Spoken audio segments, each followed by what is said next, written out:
Hi, and welcome back to the podcast. I'm Andrew. I'm Caitlin. I'm Kevin. And we're here to discuss articles from the Green Page, which can be found at cmuptm.blogspot.com. First article for this last session is about the zoo! The zoo! Everybody hates the zoo. Everybody, right? well, okay, so this article is titled, "The Future of Zoos is Being Nice to the Animals, Not Making It Easy to Watch Them." It's by Alexandra Asola. It's not, it's a long, weird title. But it's phrase. Well, she's a scientist, so it's by Alexandra Asola, who is like a freelance science writer, so maybe she's having, but she knows the animals. And it's from Fast Company's blog called Coexist. And it's basically about how zoo exhibits are being redesigned for animals' physical and psychological well-being, and in some cases, zoos are even giving up animals when they feel like it's not in the best interest of the animal to be in this zoo setting. So they used an example of 2 elephants in Detroit, I think. Yep. The Detroit Zoo, who were given up to an animal sanctuary in California because they realized that in order for these elephants to be happy, they would need many acres of land, which wasn't feasible at the zoo. So rather than saying, well, those elephants are going to have to just take it, they gave the elephants up. So I think that this is a trend that a lot of people, at least people like me, are happy to see, because zoos can be really bleak. Bleeding hearts, you mean? Bleeding hearts, vegetarians. Not hearts of stone like this one. Like Well, no, my take is even more libertarian, like liberal than that, and almost libertarian. Like, I don't understand the point of zoos. Well, right, yeah. Like, I cannot understand or fathom why so much money should be spent and so much misery be spread throughout the world to put these animals in captivity, like, so kids can go, like, throw popcorn at them? Well, and I think that's exactly the moral quandary that people who work in How is it a zoos are quandary? coming up against. I mean, how is it a quandary? Well, because I Well- think some of the animals in here, I think some of the animals they are making an effort to help, right? So there are animals that, like, for pandas, for example, Right. that like they're trying to help them, and like one of the ways they get funding is through attendance, Help right? them by not, like, helping them not become extinct? Right. Yeah. I'd rather be extinct. Sure.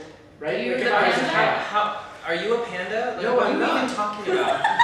let me Explain Love it. Let me is explain so this to you. much- So I think that that this redesign is based on, the realization that, zoos have historically been pretty horrible places for animals. Right. However, they have also been important wildlife sanctuaries for animals for species that are going extinct because of human behavior, and they're wreaking havoc in the natural world. So yeah. Yeah. And that seems like, to me, it's a very pale argument for zoos. And I completely understand where you're coming from, and I totally value your opinion and argument.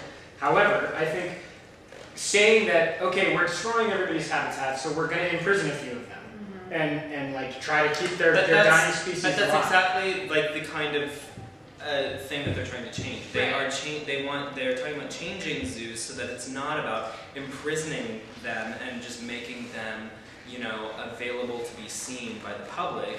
They are talking about redesigning zoos and shifting the priority of the market from catering to consumers who come to see the animals, and instead focusing on the physical and psychological, mental, whatever, well-being of the animals. And they're doing this by, experimenting with a bunch of different techniques. Like, it stresses animals out when they're being seen all the time. So could they put animals behind, like one-way Scrim, yeah. mirrors or something, where they can still be comfortable in their environment without being seen?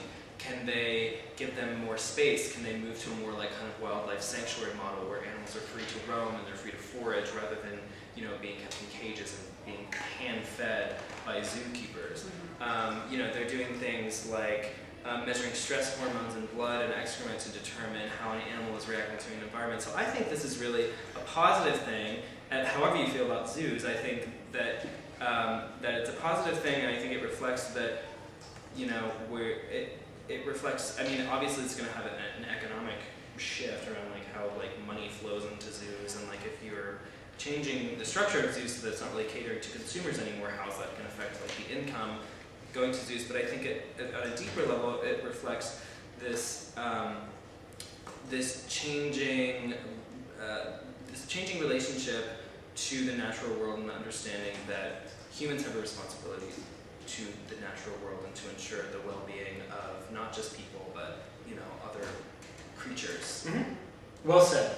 Thank you. I still totally disagree with you, but well said. No. Yeah, you'd rather be extinct because No, you're in a position Andrew the to judge. Panda would rather be extinct. I just think the money would be better spent on natural habitat rather than on urban habitat. Well- false urban. Okay, so that's So- a different. If you're gonna spend a bunch of money and you're not going to fulfill the traditional mission of zoos, which is to educate and make essentially make younger generation children like have a touch point for like what the natural world should be like or is like in a lot of different places. At least that's traditionally what zoos have kind of pumped as their mission. But right? don't you think Yeah. a sanctuary model of a zoo where like Yeah. go ahead Well- and finish that point. Maybe- I mean, his point I think is that like these progressive zoos are adopting a sanctuary model, which is very similar to what you're saying. So like I think that maybe there are many forms that these sort of initiatives take. So like you might not be in favor of like the one-way glass, right? But like, do you feel that way about animal sanctuaries, that those shouldn't exist and that they should? I think they just go should extinct? exist in the places that make sense for them to exist, xenoscopically. So like you don't like you're bringing these animals that don't want to live. Like we have freaking polar bears at the Pittsburgh Zoo. Well, they talk about that in the article. They're saying like they aren't gonna. There's like the San Diego Zoo is considering like moving polar bears out of San Diego because polar bears don't live in San Diego. No and kidding. moving them Yeah, moving them exactly. to colder climates. Yeah. Sure, but still in a zoo, in a place that even whatever colder climate they're talking about, it's still not where the panda bear needs help, which is in the Arctic freaking circle. So like to me, Yeah. it's just I mean, missing the you're point. Like I talking- would much rather have all the zoos in the world close, honestly. And have all the animals, have all those endangered species. And whatever money you were going to spend on that, try to spend it on their actual habitat. Whatever resources you were going to throw at it, it may not work. That's fine. But it's once still a better outcome. But once a species is lost, it's gone. It's gone. You know what I Yes. mean? Like you don't get that shit back. Yeah, and if- I am not okay with that, but I think that that's the kind of result that we're going to have to end up being okay with. That's the gamble. That's the thing that we're all going to have to decide. Is it's either okay that happens, or we cut our population in half. Like these are the things that we really need to be talking about, in my opinion, rather than should we have polar bears in San Diego. So I'm sorry, like this is going on too long. Not and for I have strong feelings about it. I have strong feelings about everything. I know. But especially Awful. zoos, girls feeling a lot. I do Okay. not particularly have strong feelings about gaming and participatory theater because I can't even say the word. I know, another contentious topic, because this is an article that I thought was like, All right, bring it then. Okay, it's called Building the Future with Gaming and Participatory Theater. That's not tough. that easy, is it? I was making fun of you, it's really hard. Participatory theater, I nailed it. It's never gonna fly. It's by Ian Daniel, well the article says it's by Ian Daniel and Cesar Alvarez. It's really an interview between the two of them. Ian interviewing Cesar. From the civilian.org's blog Extended Play. It's basically an account of Cesar Alvarez's new musical, The Universe is a Small Hat, which invites audiences to build a society together on a techno-utopian space colony. So like audiences they go into this gallery, I think, where is it? The gallery is called Baby Castles Gallery in New York, and the show is set in 2114, when artificial intelligence, humanoid robots, and Martian colonies are all real things. And the audience goes in and they take a brief interview on a computer or a tablet of some sort, and they're told what they're going to be in this colony. And it's kind of like a choose your own adventure sort of situation. And then the article focuses on a lot of things about what Alvarez thinks about the future of theater, the future of participatory theater, and all of his research into and thoughts about gaming. So I thought this article was interesting. Yeah, it's a lot to get into. Like, Yeah, it's a very sprawling sort of conversational article that goes into a lot of different things, and I don't know. I had a hard time sticking with it. To be like honest. caring about it, or Yeah, well, I think it's really important for us to be talking about the future of theater, and I just kind of. Have you given thought to like? Because I hadn't until relatively recently when I started working on a show where the director is interested in gaming. And I mean, have you given thought to like how gaming connects with Gaming as in like the video what games, he just virtual Any kind reality? of- Well, but Any he's, kind but of he's video also games. describing the way he talks about it. It actually made me more think of like the murder mystery nights kind of thing that you get invited to, like where you're like. Choose your own adventure kind of thing. Well, like when you're invited into, there's like a sort of loose plot line that's given to you. Like it's not like they're just people showing up at an empty space and creating a happening like in 1972, right? This is there's a there's a timeline. There's a sort of ethos that's evoked, and like people have a specific goal to like create this utopian society, et cetera, et cetera. Like Right. it sounds more to me like kind of. It's like dancey dinner theater for like the next generation kind of thing. Yeah. I mean, I know you. That's what it looked like. I mean, that's not far off from like what I think it is, and it is a piece that keeps developing. Where I mean, it is about playing a character, and some like now it's moved to a point I'll be where Colonel Mustard.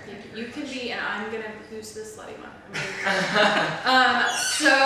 But this is like you're given a character, and in the newer versions of this, you can create your own backstory. It really invites the audience to sort of lose themselves in the story, which I think connects to what he's interested in philosophically about playing video games, especially now, because what Alvarez is talking about, he's like a member of our generation where he grew up playing video games, where people, even a generation before or two, didn't grow up that way. And so he's talking about the agency you have in games, and the fact that you can lose yourself in games, and that video games push you to experience a heightened version of yourself. And so I think he is seeing a younger generation craving that kind of experience, and he's not seeing it fully met yet.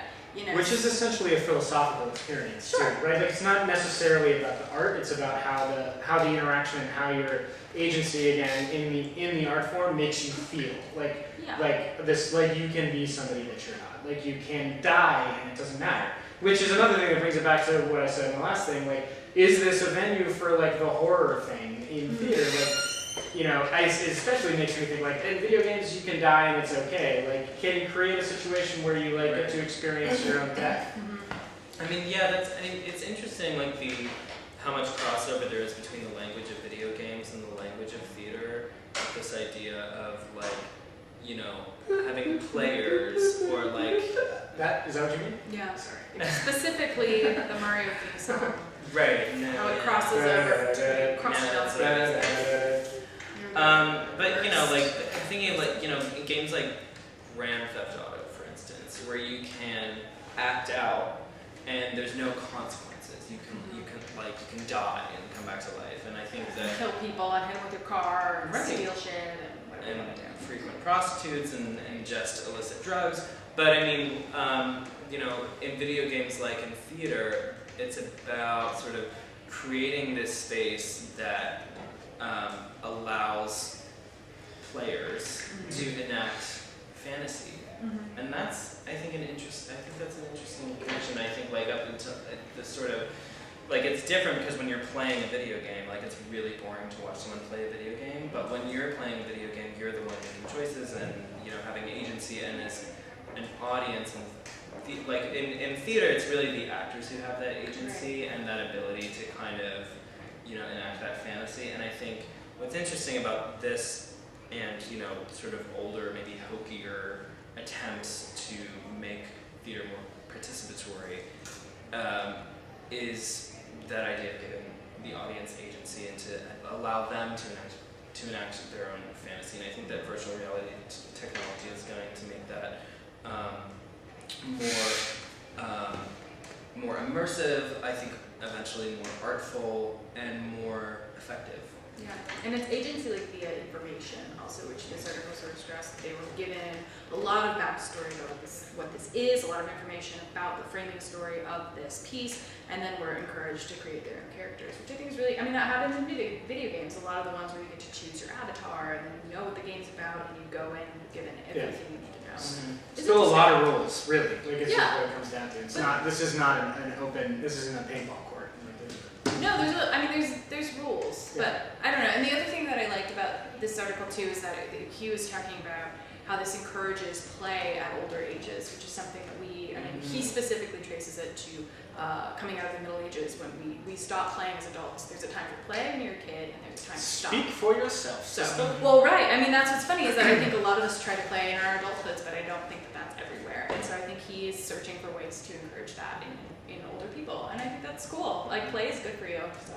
Well, you go, Cesar. Let's go. Thank you very much for your contribution.